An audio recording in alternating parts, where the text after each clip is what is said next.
সাংস্কৃতিক জগতত চলিছে পুনৰ এক বিতৰ্ক। এইবাৰ বংগৰ কন্যা মৰ্মিতা মিত্ৰক লৈ এইবাৰ বিশেষ মন্তব্য আগবঢ়ালে সাংস্কৃতিক জগতৰ কণ্ঠশিল্পী ভৃগু কাশ্যপে। বিগত কিছুদিনৰ পৰা চৰ্চাৰ কেন্দ্ৰবিন্দু হৈ পৰিছে বংগৰ কন্যা কণ্ঠশিল্পী মৰ্মিতা মিত্ৰ।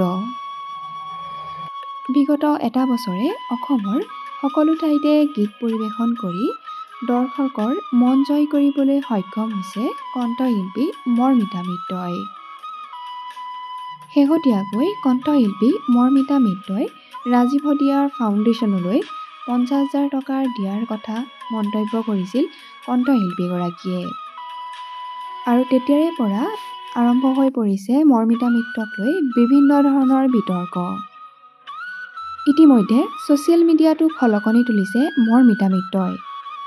তাৰ মাজতে একাংশই তেওঁক সমালোচনাও কৰিছে আৰু আন একাংশই তেওঁক প্ৰশংসাও কৰিছে।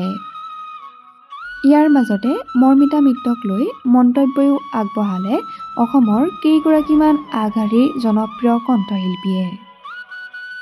কণ্ঠশিল্পী ভৃগু কাশ্যপ আৰু দীক্ষু শৰ্মাই ক'লে গুৰুত্বপূৰ্ণ মন্তব্য।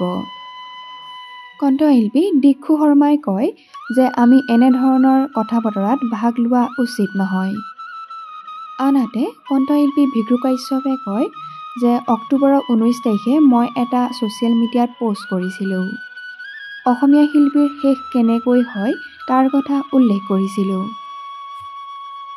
আমি বিচাৰোঁ অসমীয়া সংবাদ মাধ্যমে অসমীয়া শিল্পীক গুৰুত্ব দিয়ক।